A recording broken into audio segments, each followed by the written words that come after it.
The Jimmy IV Sexy Cool Lounge is an inspirational podcast spreading positive energy and only good vibes into the universe through personal discovery, empowerment, and self-love awareness. Now, please join me in the Sexy Cool Lounge with our creator and host, Jimmy IV.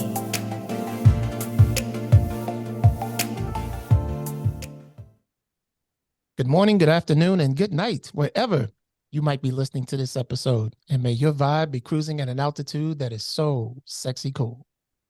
So as always, y'all, at the beginning of every one of my episodes, if you're new to the Sexy Cool Lounge, thank you. Thank you for coming on board, man. Thank you for giving us some of your time so that we can provide you with some positive energy and some good vibes only in your journey, all right? If you want to check out any one of our episodes in our catalog from 1 to 87, with this being 88, y'all, go on over to the website, www.sexycoollounge.com, and I'm sure that we'll have something that'll fuel your soul.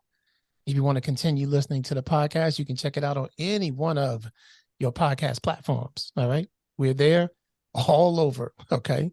And if you're on social media, Instagram, give us a follow at Sexy Cool Lounge, right? Give us a follow. We'll definitely follow you back. And y'all know you can find me always on Facebook. Send me a friend request. I will accept it. And for 2023, y'all know the big news. Sexy Cool Lounge has its own channel on YouTube. Y'all need to go on over, catch the vibe, and subscribe. See my face for a little bit rather than always hearing my voice. So, housekeeping out of the way, everybody. Listen, episode 88 is a very cool and special episode. This brother that I'm bringing on to kind of help us understand some things is a really cool cat, and he's doing some positive things out into the universe, right? So let me tell you a little bit about what he does. Now, if you're feeling overwhelmed and need help to untangle your thoughts and beliefs, this guy right here is the guy that you need to talk to, all right? That's why we have him on the show. He is a hypnotherapist. He is a neuro-linguistic programming practitioner. That's right, tongue-tied on that one. He is also a life coach, and he's also a yoga teacher, y'all, residing out of the St. Louis region in the United States of America. He also believes that the quickest way to shift your state of mind is to move your body. And we're going to be doing a little bit with that with him today. This April, he will be presenting at the Heartland Hypnosis Conference in St. Louis. And this July, he'll be at the Hypnothoughts live event in Las Vegas. So everybody, please give a warm welcome and listening ear to my buddy, Mr. Matt Dickson. Matt, how are you today? Hi, Jimmy. I'm good. I'm very happy to be here. Thanks. Thank you, man. Thank you for coming in and give us a little bit of your time, man. How are you today?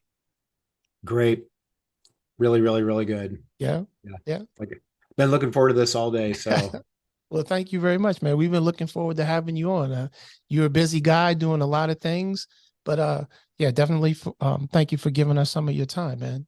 Yeah. So, before we get started with your journey and how you got to be where you are and doing some of the positive things that you're doing, first question out of the gate, brother, is, Matt, what does sexy cool mean to you? It's only positive, like the sexy. It depends on who's saying it. You know what I mean? But to me, it means, like I said, it's always positive. To me, it means just a, like a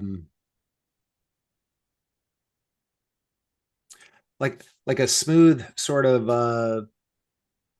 vibe, a smooth, positive energy, I guess. Yeah. Good deal, man. Smooth, positive energy. Well, we'll take that. The beautiful thing about that question, Matt, is I can ask it a million times around the world, and I'll never get the same answer twice. And definitely smooth vibe is not one that I've heard yet. So Really? appreciate you giving us your energy on that question. And again, thank you for coming on board, man. It's like describing art. How do you put words to it? It's just, yeah, Thank you very much, brother.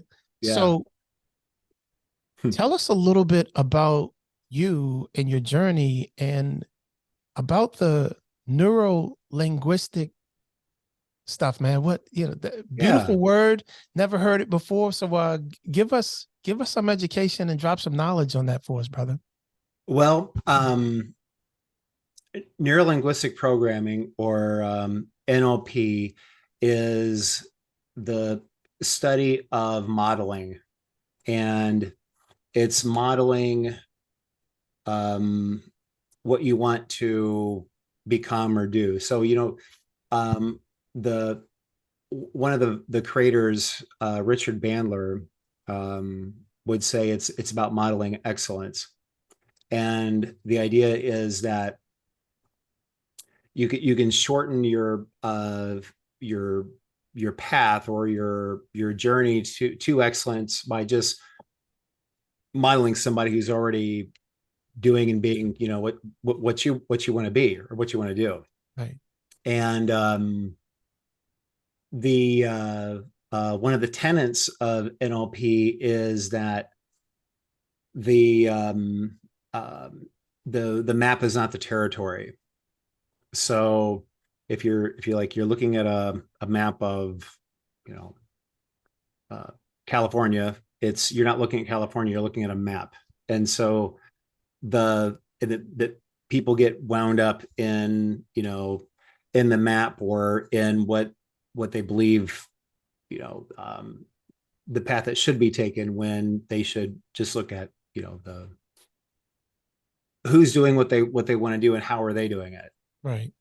Yeah. Would that also kind of be along the lines of um, emulating someone whose path and energy you admire, and you're like, hey, well, if they've got here, we try to break down or reverse engineer how they got to it, and kind of like follow that blueprint within ourselves as like a guideline to help us moving forward in the same path and energy that somebody we admire. Am I hearing that kind of correctly in that So path?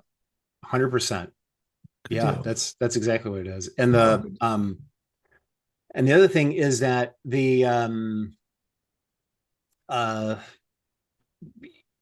it's about so the proof of a model is whether or not it works. And so, like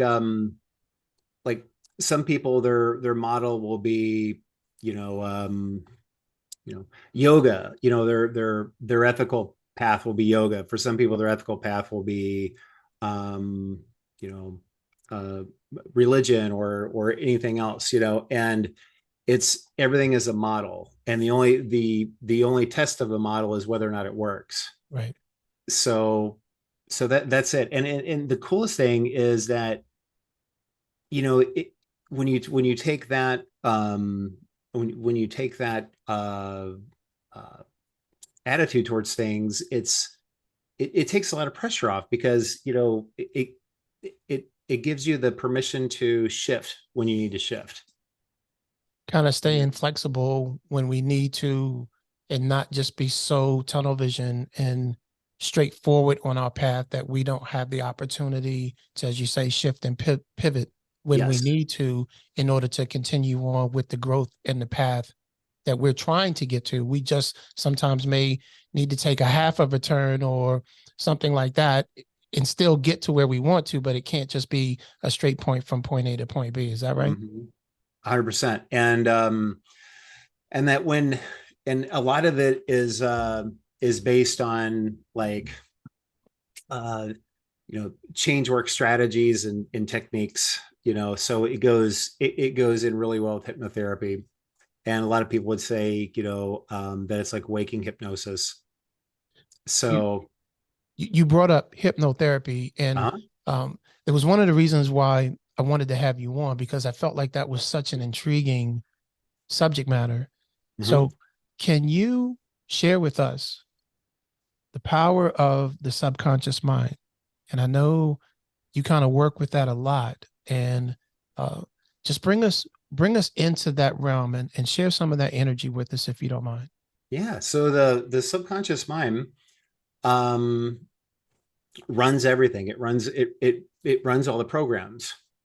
And the well, okay, so this is a great metaphor. If you think of think of the captain of a ship. The captain is the conscious mind, and the crew is the subconscious mind, and the ship is the body.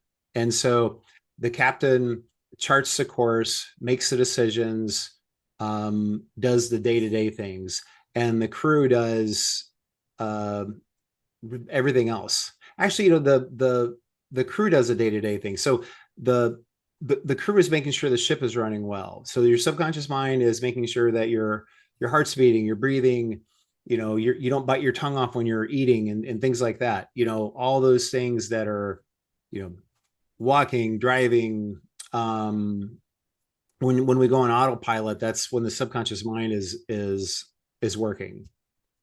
And when things go awry is when we're not in rapport with was when the subconscious mind and the conscious mind aren't in rapport, or the crew and the captain are not in rapport. So this is an example I use a lot. And it's a brilliant metaphor, but it's not mine. It's Freddie Jacqueline is who I heard it from, who's many people consider at the moment the greatest hypnotist living. But if you think of the crew could be telling the captain, and he could be saying hey, we're overheating down here. There's some clickety clangy things happening, and you're running us really, really fast. Can we need to stop. We need to rest. We need to something. And then, the captain can be like, no, I don't think so. No pain, no gain. I don't use a rear view mirror. I only look forward. I don't look back. I'm just going, and then the crew will not override the captain. So the crew will, okay, here we go. And then the ship, breaks down, and that's what happens to people when, they work out too hard, and then they tear something, the body tells them to stop, or maybe the body makes them sick, they work so hard, their immune system goes down, then they get the flu or something. That's the crew saying we need to slow down. And then if I'm hearing you correctly, just so we can kind of bring this into a more metaphoric way for the listener.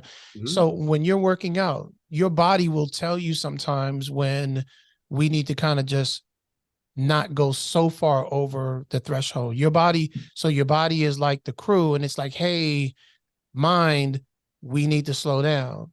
Or sometimes if you working day in and day out, night in and night out, and you're just burning that midnight oil, your body in a subconscious way will kind of let you know, hey, if we don't slow down a little bit, we're going to start to break down. Yes. And sometimes the mind doesn't really understand until the body, or the crew, as you like to call it, breaks down.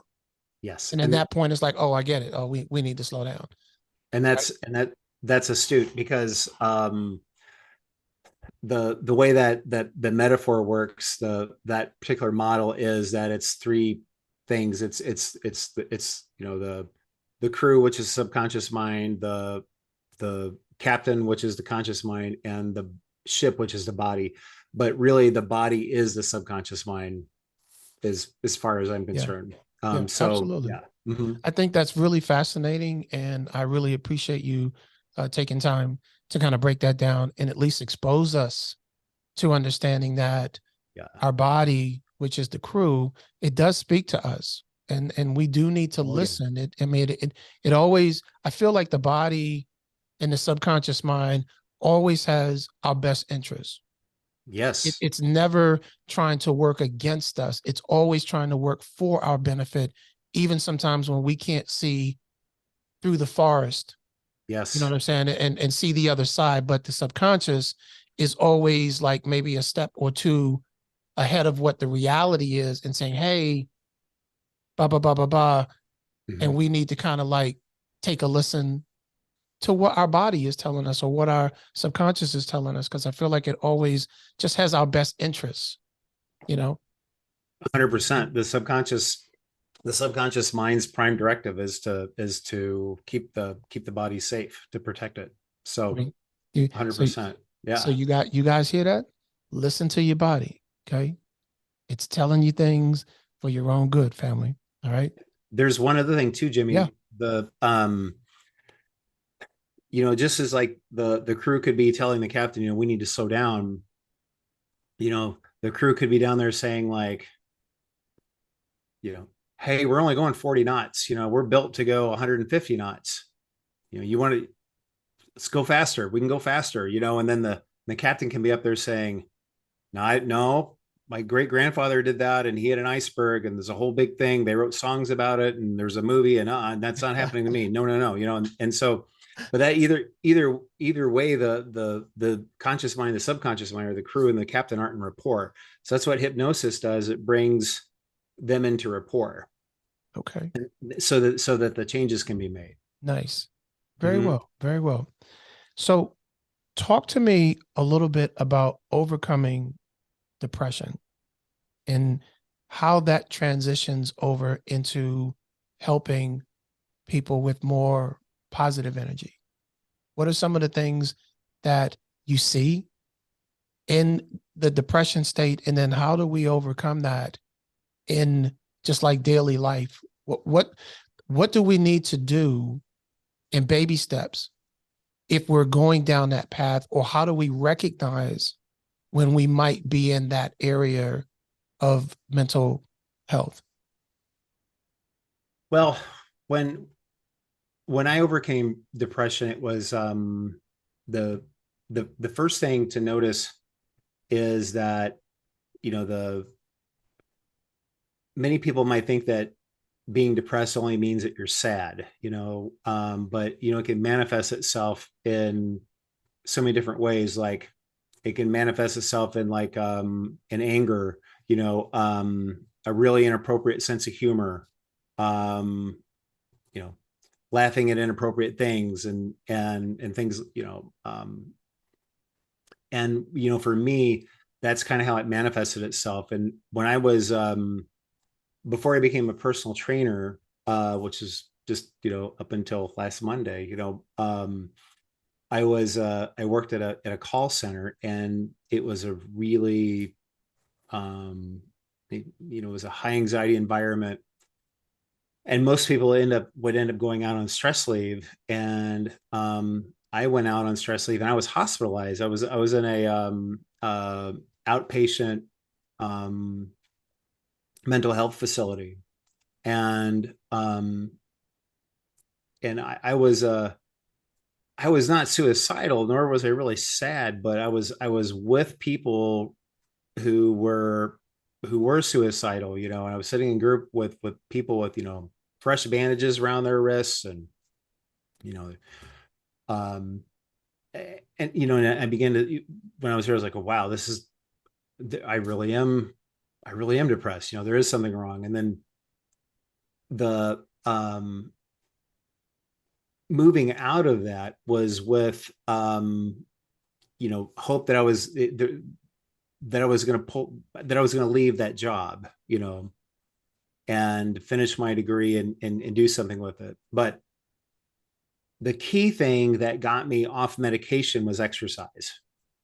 Okay. And that's what I'm getting to. So when I left that job, I was I was it was manageable um with medication. And like, if you don't stay on top of that medication, you'll crash really hard, really, really hard. And you become really emotional. Like every cinematic trick, whether it's in a commercial or in a movie, will work on you. Either make you really sad or really angry. And and so when I became a personal trainer, I was so active, that I didn't, I forgot to refill my medication. And I pick up the bottle. I was like, whoa. And then I think, well, that's been 4 days. I haven't had one. I feel okay, And so I asked my doctor about it. I said, is there just, like, I don't know what's going on. I didn't crash when I when I ran out of this. And he said, well, you're no longer depressed, and And were you exercising during this time as yeah, well? yeah, I was working out. I was holding mitts, boxing mitts for people a lot. So my I was a very physical trainer, and I was always on my feet and always moving my body, and was having the body language of somebody who was fit or confident. Because even though, like, at the time I was happy to have changed careers and doing my dream job, but I was still kind of slouchy. But then I'm like, well, when I'm slouchy, I don't look very, nobody would want to train with me. So I'm standing up and I'm taking the posture of someone who's confident, and someone who's fit. And that alone has a huge effect on changing your state. Yeah. I And call that the posture of confidence. Right. yeah, Back in yeah. the days when I used to do all natural bodybuilding and stuff Mm-hmm. like that, it was the only posture to have, whether you Mm-hmm. were in the gym or, you were out in public. And sometimes if people don't know what that posture is all about, they tend to, define it in different ways. Oh, he's being cocky, or he's this, or he's not. Yeah. No, it's called the posture of confidence. Your chin is up, your shoulders are erect, and you walk with an air of confidence, not cockiness, but confidence within Yeah. yourself. Because, like you said, that posture point also is a trigger point mentally to put you in a better positive state than the slouched forward, head down, not 100%. really knowing what your next move is going to be, Yeah. right? Yeah. Yeah. Yeah. Yeah. Absolutely. Yes. Yeah. And so that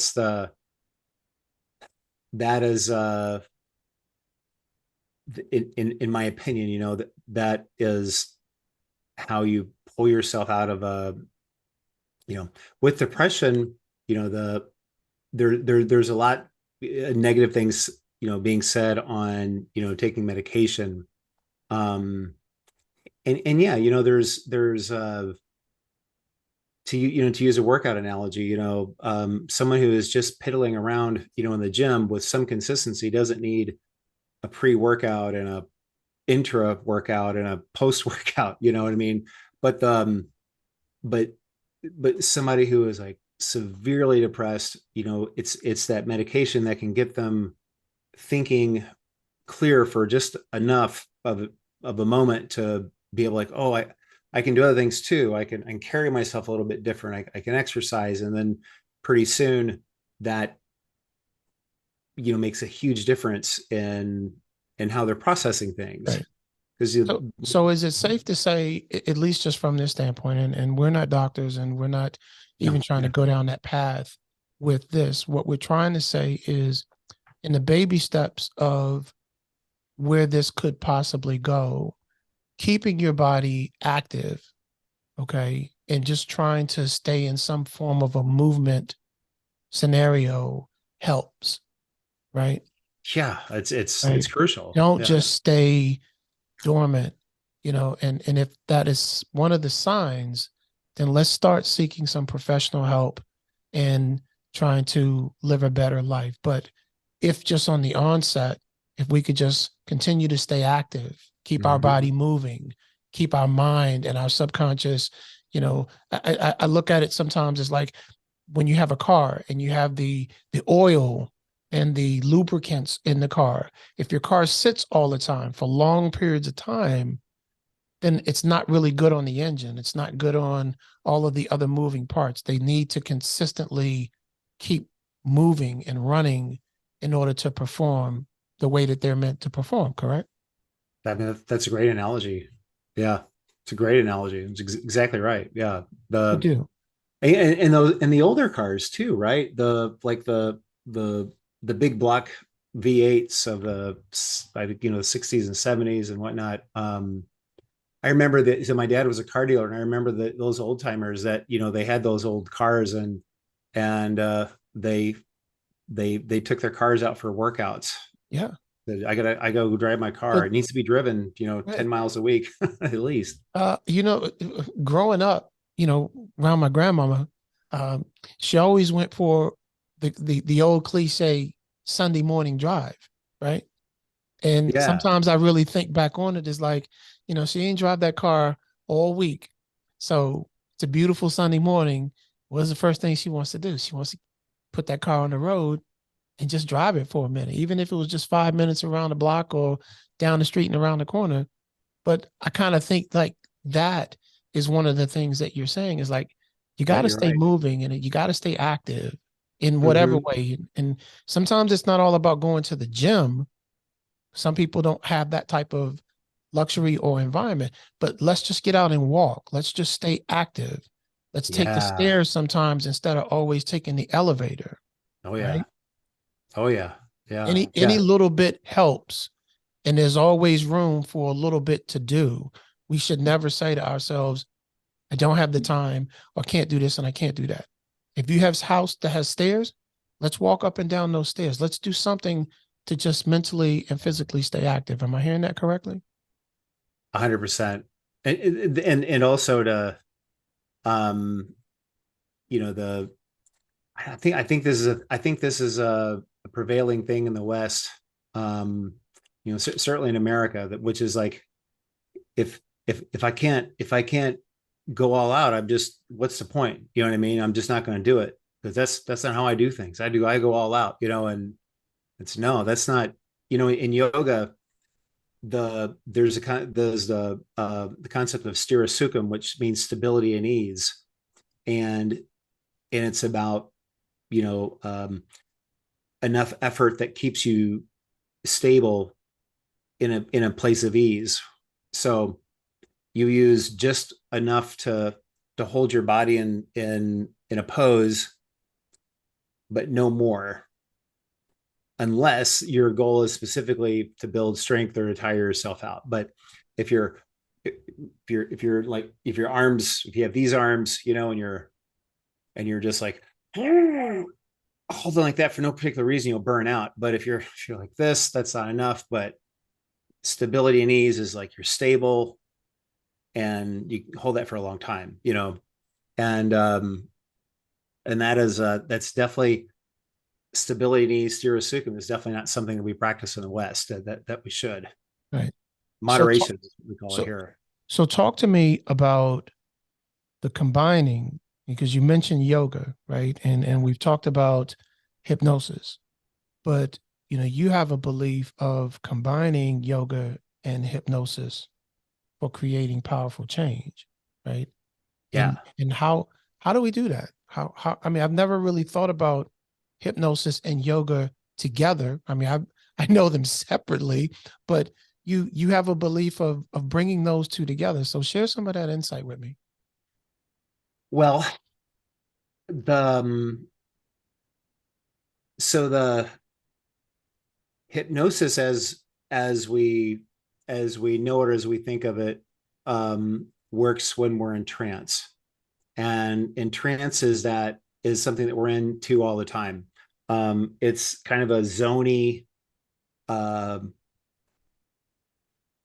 drifty state, where it's like, if you're out, with a friend, and you're just staring off in space, and your friend's like, Jimmy, hey, come back, go, yeah, that's trance, and It's funny you say that because there are a lot of people that say that to me. I mean, I have like a million and one things on my mind sometimes, and I do drift yeah, off. So, me too, really, yeah, what that is I'm in a transit state at that moment, right? yeah. Well, you're like, you're in a trance, like when you're driving to work, because if you go the same route, every single day, and once you get to work, if somebody said, tell me exactly everything you saw on the road, you probably wouldn't be able to do it, just a moment ago when you just saw it. It's your conscious mind checks out. The captain goes on break, and the crew is you're on autopilot. And so,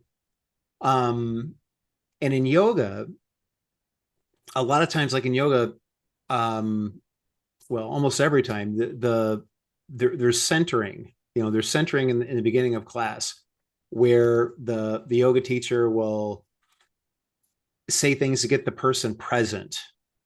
So in yoga, it's all about being present, meaning you're connected to the here and now, and you do that through your body and your breath, through feeling, through it's trading thoughts for sensation. And the language to get a person to do that tends to get a person very relaxed and open to hear things, because you have to be open and focused to, like, to notice the weight of the clothes on your body, if and the weight of your body on the mat space, and how, as you breathe deep into your belly and your belly expands, and maybe you can notice your clothes expand as your belly expands, and then it comes together as your belly sinks into the body, and that kind of thing. That's like a hypnotic induction. So the old hypnotic induction, which is very much like a guided meditation of, you close your eyes when you're ready and relax. This, imagine this wonderful wave of relaxation spilling over your body, and you're walking on a beach and that kind of thing. And it's kind of the same thing. So when a person when we're relaxed, we're open for, the captain is kind of on break, and when the captain's on break, the crew listens. The captain's on break with permission, and the crew has permission to listen to things. And so what I had noticed was, so the practice that I teach, the yoga practice I teach, is called yin. And yin is a deep, stretchy practice that tends to be very relaxing. It's based on stillness, and it's based on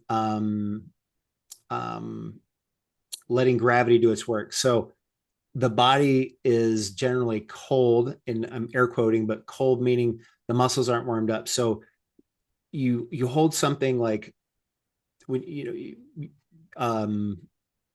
and it's gravity that's. So there's a posture called bound angle, where you'll lay on your back, and your soles of your feet are pressed together, and your knees are out like this, and they're kind of hanging down. In a regular yin yang practice, you're pressing in to the soles of your feet, and you're feeling the stretch in the muscles. In a yin practice, it's the weight of your knees coming apart that bring the soles of the feet together, and that's just gravity, if that makes sense. Yeah. And so then that stretches into the deep tissue. And the hardest part of yin is being still, because most people don't like to be still. So that's where the hypnosis part comes in. So when someone's relaxed and they're stretching, then it's a good time to use hypnotic suggestion for with their permission, of course. Like when they're. So just last week I did one on anxiety. So I did an event with. There are a lot of people that I know have some form of anxiety. Yeah, so, the event sold out. It was good. That's awesome, man. So for those that don't really know a lot about yoga, right? Uh-huh. And some of my listeners know about yoga. They practice it, they go to classes, and they believe in it wholeheartedly, right? Uh-huh. For the listener that has heard the word yoga, mm-hmm. maybe they've walked past a class in their local gym. Can you help share a little light on the benefits of yoga?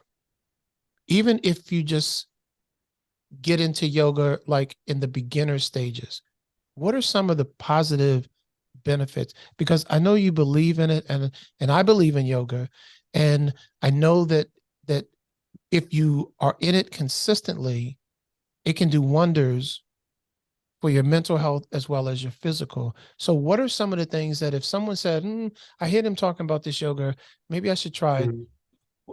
What are one of the two benefits to someone if they started trying yoga that they can say, oh, okay, here's how I feel, or here's my Yeah. perception on things now that I didn't have before I got involved in this yoga?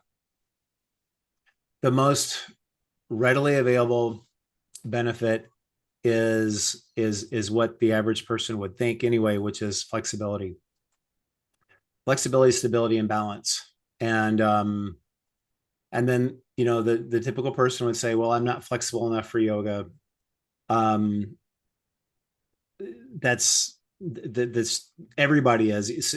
There's 8 limbs to it, and there's the um asana, which is the physical part, is only one limb. But the one of the principles of yoga is to meet the student where they are. So yeah, so people tend to do things that they're good at. So if a person walks by a yoga studio and they see a bunch of, you know bendy people walking in there, flexible looking people, and they think, oh, it's not for me. It just happens to be that, like, people who like, stretchy body weight, type of movement are going to go to yoga. But that doesn't mean that that's the only kind of people that would benefit from it. So I couldn't sit on the floor before I did yoga. And I got into it at like age 46 or 7. And I couldn't sit on the floor for any amount of time. And being able to sit down on a curb, outside, or like on a yoga block, or on, you know a phone book, I could sit, is way more valuable to me than any amount of weight I could ever bench press, take over my head, deadlift, anything like that. So if we're talking to the average person about Mhm. yoga, would it be safe to say that yoga is really about meeting you where you are in Yes. your health, wellness, Mhm. and then taking you from that point and moving you forward, right? Yes. It's not Mhm. about you in competition with others who are already on their journey, wherever their step and journey is in yoga. Yeah. Yoga is about you making the decision. I want to be more flexible. I want to have more center of balance. And Mhm. wherever that is for you, yoga comes in at that point and says, okay, here is your starting point, and now we will take you from here Mhm. and move you forward in your path in your own way. Is that, Yes. am I hearing that Yeah. correctly? So, because I Yeah. really want to help encourage the person that is on the fence about yoga and they need a little bit more direction. Yoga will meet you where you are and then take you on your journey from that point on. Is that right? Yeah. Think of the mobility in your body. And so I'm talking about the physical part because that's what the Mhm. average person thinks about. Yeah. There's way, way, way more to it than that. But the think of the mobility in your body as a savings account, or, as money in the bank, so to speak. And when, if a person slips on the ice and tears their hamstring, they spend all their money in one shot. It's like the transmission dropping in their car, or a tree falling on their garage, and they can't afford the deductible, and that kind of thing. There's not enough built up in there. So in the bank, it wipes them out. But the person who slips on the ice, and their legs go apart, and they, whoa, and they get back up, and they, wow, that was close. You know, they have lots of surplus of mobility in their body. So it's just like the person who has built up their savings account and their checking account. So, like, if a pandemic happens, it's not a huge deal that they're going to be out of work for 6 months or whatever. It'll create a surplus in your body, just the same as you want to create a surplus, in your finances. Right. And you can you can live paycheck to paycheck and be just fine as long as nothing happens. And you can live, you can ignore that and be just fine until you slip, or until, a dog is, chasing a cat behind you and knocks you over, and then you have no balance and you hurt yourself, So yoga is about flexibility, and we all could become a little bit more flexible, in our human body. So absolutely, brother. Yeah. Hey, listen, so I want to get into real quick about the developing courses that you have kind of taken on the journey of, right? Of the metaphors for metaphors for change workers. Yeah. Talk to me about that and explain what metaphors for change workers means. So the subconscious mind thinks in metaphors. And storytelling is the single most persuasive modality of learning, teaching, or persuading that we as humans have. And it goes all the way back to oral traditions and things like that, on into like songwriting and things, so, and a metaphor is a symbol for the mind. So just as like a red octagon, even without the word stop in it, means stop. That's a symbol, and we associate that meaning to it. So one of the most effective ways for change is through metaphor. And that's, like if you think of like the lessons in Bible stories, the lessons in Aesop's fables, nursery rhymes, Little Red Riding Hood, all that stuff, children's books. That's all metaphor for something else. Alice in Wonderland and all of that. And so that's amazingly effective way to create, change for somebody. And metaphors can also be they can be sort of complicated, and and there's intricate things in like there's things called nested loops in metaphors where my dog's coming in, where it's a metaphor within a metaphor and things like that. So it's a tool that many hypnotists use. And a lot of hypnotists are afraid to get into it because it feels complicated. So I'm not a good storyteller. I can't come up with a metaphor for, sleeping all night and that kind of thing. So what I've done is I've created a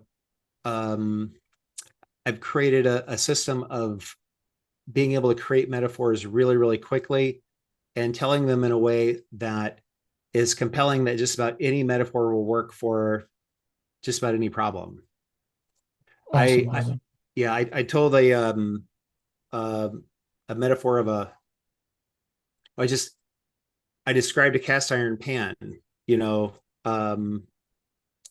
a client who wanted to help her golf game. And I don't know what, cooking grilled cheese and cast iron has to do with golf, but that's what happens in your body.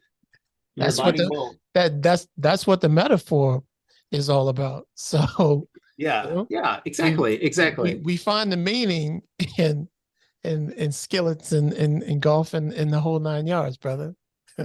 So the course is basically, it's like you don't have to come up with an elaborate story like Alice in Wonderland or Star Wars, or all this stuff, you can describe a comb and do it in a way that it's gonna sink in. And that's what I've done. So I've come up with a, a really simple way to do that.